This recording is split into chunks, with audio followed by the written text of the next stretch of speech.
नमस्कार, आप देख रहे हैं सी न्यूज भारत। मैं हूं आपके साथ ज्योति श्रीवास्तव। आज छत्तीसगढ़ बुलेटिन में बात होगी सरकारी जमीन पर अवैध कब्जों के खिलाफ शुरू हुई बड़ी कार्यवाही की, जहां दुर्ग नगर निगम ने नालों और शासकीय भूमि से अतिक्रमण हटाने का अभियान तेज कर दिया है। बात होगी भिलाई के स्वामी आत्मानंद स्कूल की, जहां एक साथ कई छात्राओं की तबीयत बिगड़ने और असामान्य व्यवहार से स्कूल परिसर में अफरा तफरी मच गई। आखिर क्या है इस पूरे मामले की वजह, आपको बताएंगे। और बात होगी प्रदेश भर के अतिथि शिक्षकों के आंदोलन की, जो अब और तेज हो गया है। संविलियन और नियमितीकरण की मांग को लेकर हजारों शिक्षक सड़कों पर उतर आए हैं और सरकार से जल्द फैसला लेने की मांग कर रहे हैं। तो चलिए शुरुआत करते हैं छत्तीसगढ़ बुलेटिन। सबसे पहले देखते हैं आज की बड़ी खबरें। दुर्ग नगर निगम ने वार्ड क्रमांक 15 के करही डी क्षेत्र में नाले और शासकीय भूमि पर हुए अतिक्रमण के खिलाफ बुलडोजर कार्यवाही शुरू कर दी है। महापौर अलका बागमार के निर्देश पर निगम की टीम ने नाले का निरीक्षण कर अवैध कब्जे हटाने की कार्यवाही की। निरीक्षण के दौरान नाले की भूमि पर अतिक्रमण पाए जाने पर महापौर ने कहा कि सार्वजनिक भूमि पर किसी भी तरह का अवैध कब्जा बर्दाश्त नहीं किया जाएगा। इस दौरान क्षेत्रवासियों ने जर्जर पुलिया के स्थान पर नई पुलिया बनाने की मांग रखी, जिस पर महापौर ने बताया कि नाले के चौड़ीकरण, सौंदर्यीकरण और नई पुलिया निर्माण के लिए 7 से 8 करोड़ रुपए का प्रस्ताव शासन को भेजा जा चुका है, जिसकी स्वीकृति मिलते ही निर्माण कार्य शुरू कराया जाएगा। अतिक्रमण स्पष्ट दिख रहा है।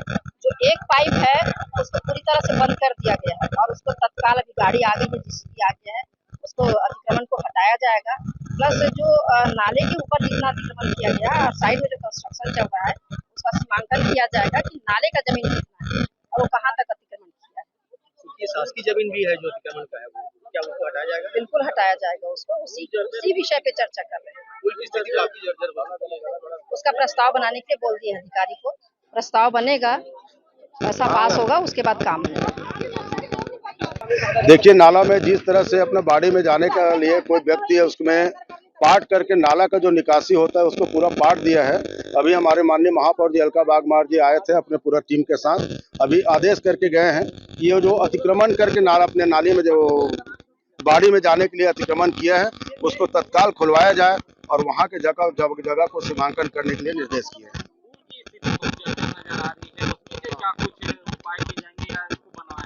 ये शक्तिनगर नाला, जो शक्तिनगर नाला से होकर के दरोगा बाड़ी होते हुए गुजरते हैं, इस नाला के लिए हमने कमिश्नर साहब से चर्चा किया है। इसको 7 से 8 करोड़ रुपए प्रस्ताव बनाने के लिए बोल दिए हैं। वहां से प्रस्ताव बना करके नगर उत्थान में शासन में भेजेंगे। कार्यकाल में, इस शासन काल में बन पाएगा? उम्मीद है 2 साल 3 साल के अंदर बन जाएगा, ऐसे उम्मीद है। दुर्ग से सी न्यूज संवाददाता धर्मेंद्र गुप्ता की रिपोर्ट। दुर्ग जिले के भिलाई स्थित खमरिया के स्वामी आत्मानंद स्कूल में कई छात्राओं के अचानक चीखने, चिल्लाने और असामान्य व्यवहार करने से स्कूल में अफरा तफरी मच गई। 9 जुलाई को शुरू हुई इस घटना में करीब 5 छात्राओं को संभालने के लिए शिक्षकों और स्टाफ को काफी मशक्कत करनी पड़ी, जिसमें से कुछ को उपचार के लिए शंकराचार्य अस्पताल ले जाया गया। डॉक्टरों के प्रारंभिक परीक्षण में किसी शारीरिक बीमारी की पुष्टि नहीं हुई। इसके बाद दूसरे दिन 2 छात्राओं और 13 जुलाई को भी 2 छात्राओं में कुछ समय के लिए इसी तरह के लक्षण दिखाई दिए, जो लगभग 10 मिनट बाद सामान्य हो गए। मामले की जांच के लिए जिला शिक्षा अधिकारी ने टीम गठित कर दी है और रिपोर्ट आने के बाद ही घटना के कारणों का पता चल सकेगा। 9 तारीख की बात है, 4 साढ़े 4 बजे के करीब एक लड़की मतलब चक्कर आने लगा उसको, तो उसको लेके आ गए स्टाफ रूम में। फिर उसके कुछ ही देर बाद दूसरी लड़की भी एकदम चीखने चिल्लाने लगी और उसको भी लेके आया गया। उसके बाद उनके पेरेंट्स को बुलाया गया, तो थोड़ी देर बाद उनको उनके साथ वापस घर भेज दिया गया। उनके देखते ही देखते 3 लड़कियां फिर क्लासरूम में बेहोश होने लगी। उनके आँख से लगातार पानी निकलने लगा और हाथ पैर अकड़ने लगा, कुछ भी बोलने में असमर्थ थी। तो हमने 108 को कॉल किया, तो उन्होंने कहा कि टाइम लगेगा अभी कुछ देर। तो हमने तुरंत उनको ऑटो में ले जाके शंकराचार्य मेडिकल कॉलेज में एडमिट कराया और 1-1.5 घंटे बाद तीनों लड़कियां नॉर्मल हो गई। तो वहाँ मेडिकल रिपोर्ट में किसी प्रकार का कोई भी ऐसा सिम्टम नहीं मिला, उनको सब रिपोर्ट नॉर्मल थी। अभी तक कितने बच्चों का संपर्क हुआ? तो 9 तारीख को तो 5 बच्चों का था और 11 तारीख को 2 बच्चों का था, तो 2 बच्चे भी नॉर्मल। एक को फिर शंकराचार्य मेडिकल कॉलेज में ले जाया गया और एक यहीं नॉर्मल हो गई। और फिर आज फिर ये घटना सेम घटित हुई, तो उसमें भी एक को हम यहाँ खमरिया प्राथमिक हॉस्पिटल में ले गए तो तुरंत वो भी नॉर्मल हो गई। इसको सिम्टम का है या घटना का है, बच्चे यही आने के बाद इस तरह की स्थिति हो रही है, खासकर लड़कियों के साथ ही क्यों हाँ, हो रहा है? ये लड़कियों के ही साथ हो रहा है। इसके लिए हम लोग भी निश्चित रूप से कुछ नहीं कह सकते, क्योंकि मेडिकल रिपोर्ट में तो कुछ नहीं आ रहा है, पर ये लग रहा है कि ये साइकोलॉजिकल हो रहा है, क्योंकि अगर ऐसा कुछ रहता तो नॉर्मल नहीं हो पाती। कुछ देर बाद उनसे अच्छे से बात करो तो नॉर्मल हो जा रही है। और इसके लिए मॉर्निंग में भी क्लासेस लगती है, हाँ, मध्याह्न भोजन दिया जाता है, उन बच्चों के साथ ही घटना हाँ, घट उनके सकती है। उनके साथ कोई प्रॉब्लम नहीं हो रहा है। जो भी हो रहा है डे शिफ्ट में, वो भी 9th A की लड़कियों के ही साथ हो रहा है। तो आज इसलिए हमने उनका क्लासरूम भी चेंज करा दिया और इसकी घटना की जानकारी हमने DO को भी दे दिया है। और 9 तारीख को वो आके हॉस्पिटल में उनकी सब टीम आके पूरा उनसे बच्चों से बात की तो बच्चे नॉर्मल है। और इसके लिए हमने साइकोलॉजिकल टीम को भी बुलाया है कि वो आज आके उनको थोड़ा सा काउंसलिंग करें। और DO ऑफिस से भी हमको निर्देश मिला है कि बच्चों का काउंसलिंग किया जाए। इसके अलावा कुछ एहतियात बरतते हैं? और टीचर भी उनके साथ लगातार हैं, कुछ भी हो रहा है तो तुरंत उनके पेरेंट्स से बात कर रहे हैं। इसके लिए हमने SMC की बैठक शनिवार को ली थी, तो शनिवार को उनके जो पेरेंट्स थे वो भी आए और उन्होंने कहा कि इनका सबका मनोबल बढ़ाया जाए और ऐसे निगेटिविटी न फैलाया जाए करके। सिम्टम तो कुछ भी निकल करके आ सकता है, पानी जैसे पानी टंकी है या कुछ जांच वगैरह कराया जाए? नहीं, पानी टंकी का ऐसा कोई प्रॉब्लम नहीं, क्योंकि किसी को पेट की कोई समस्या ही नहीं है।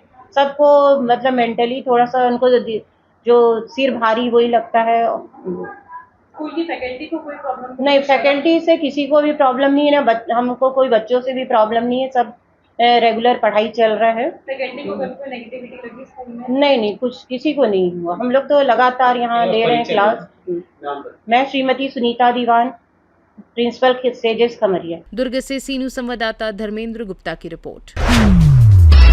छत्तीसगढ़ में सिविलियन और नियमितीकरण की मांग को लेकर अतिथि शिक्षकों का आंदोलन लगातार तेज हो रहा है। दुर्ग में 2 सप्ताह से अधिक समय से धरने पर बैठे अतिथि शिक्षकों ने प्रदेश के विभिन्न जिलों से पहुंचे करीब 1000 शिक्षकों और अतिथि व्याख्याताओं के साथ विशाल रैली निकालकर सरकार से जल्द मांगे पूरी करने की अपील की। प्रदर्शन के दौरान सरकार के खिलाफ नारेबाजी की गई। आंदोलन को समर्थन देने पहुंचे आम आदमी पार्टी के प्रदेश संगठन मंत्री संजीत विश्वकर्मा ने सरकार पर अतिथि शिक्षकों की मांगों की अनदेखी करने का आरोप लगाया। वहीं प्रदर्शनकारी शिक्षकों ने स्पष्ट कहा कि जब तक सिविलियन और नियमितीकरण की मांग पूरी नहीं होती उनका आंदोलन जारी रहेगा। और आज गिरफ्तारी की भी उम्मीद की जा रही है। जी मैडम, ये बिल्कुल सत्य बात है। हम लोग 2015-16 से हम लोग का नियुक्ति हुआ है और 2015-16 से लगातार सरकारें चाहे जो भी हो हमारा शोषण कर रही है और शोषण इतना अधिक हो चुका है कि हम अपने बाल बच्चों को परवरिश नहीं कर पा रहे हैं। माँ बाप जो पैरालाइज्ड हैं, BP शुगर का प्रॉब्लम है और बड़ी बड़ी बीमारियां हैं, हम उनका इलाज नहीं करवा पा रहे हैं। हम अपने गांव में और स्कूल वाले गांव में जहां हम रहते हैं वहां मकान किराया नहीं दे पाते हैं। हम लोग का बहुत ही आर्थिक शोषण किया जा रहा है, एकदम त्रस्त हो गए हैं, जीवन से मुक्ति चाहते हैं। या तो हमको सरकार नियमित करे या तो हमारे जीवन को खत्म कर दे। आपका परिचय दे दीजिए। मेरा नाम है अयास खान, बलरामपुर जिला से। अतिथि शिक्षकों द्वारा जो हड़ताल के बाद 13वें दिन भी इनकी जो रैली निकल रही है उसको लेकर के आम आदमी पार्टी ने समर्थन दे रही है। आगे की क्या मांगे और आगे क्या उम्मीदें की जा रही है? देखिए, ये जो अनियमित जो शिक्षा मित्र हैं और जो अतिथि शिक्षक जिन्हें कहा जा रहा है, ये विद्या मितान के मार्फत से भी पंचायतों द्वारा भर्ती ली गई थी इनकी, और मोदी जी की गारंटी थी कि 100 दिन के अंदर में संविदा कर्मचारियों को, अनियमित कर्मचारियों को सभी को परमानेंट किया जाएगा। ये लोग अपनी जायज मांगों को लेकर सरकार के लिए सरकार के पास अपनी आवाज उठा रहे हैं और लगभग 13-14 दिनों से लगातार धरने पर बैठे हुए हैं और आज विधानसभा घेराव के लिए आज निकल चुके हैं यहाँ से। और ये सारी स्थिति देखते हुए ये स्पष्ट है कि छत्तीसगढ़ की सरकार नहीं चाहती कि छत्तीसगढ़ की जनता पढ़े लिखे और शिक्षित बने, क्योंकि ये एक ऐसा वर्ग है जो शिक्षकों का वर्ग है। इनके माध्यम से हमारे पूरे देश में कोई IAS, IPS, कोई डॉक्टर, इंजीनियर सारे बनते हैं। आज इनको धरने पर बैठना पड़ा है और अपने अधिकार की लड़ाई के लिए लगभग 13-14 दिनों से लगातार धरने पर है ये। लेकिन कोई भी सरकार की ओर से ना तो सुध ले रहा है, ना इनकी बात सुनने आया है और ना इनकी मांगों पर किसी प्रकार की कोई प्रतिक्रिया हुई है।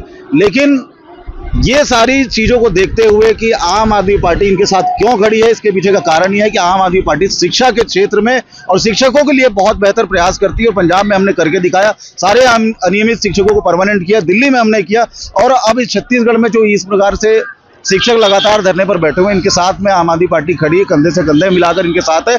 आगे आने वाले समय में लगातार हम इनके साथ बने रहेंगे, जैसी इनकी डिमांड होगी, जैसी इनकी जरूरत होगी, इनके साथ हम खड़े नजर आएंगे। जैसे क्या उम्मीद की जा रही है, इनकी गिरफ्तारी भी हो सकती है। शिक्षा मंत्री दुर्ग जिले से हैं, इसको लेकर के कैसे देखिए? देखिए, शिक्षा मंत्री जी का इससे कैरेक्टर दिखता है कि वो एक कैसे शिक्षा मंत्री हैं जिन्हें शिक्षकों का दर्द ही नहीं पता चल रहा है। और इसमें कोई आश्चर्य की बात नहीं है, जब हमारे देश के प्रधानमंत्री जी आदरणीय मोदी जी, वो खुद ही शिक्षित नहीं है, चौथी पास है।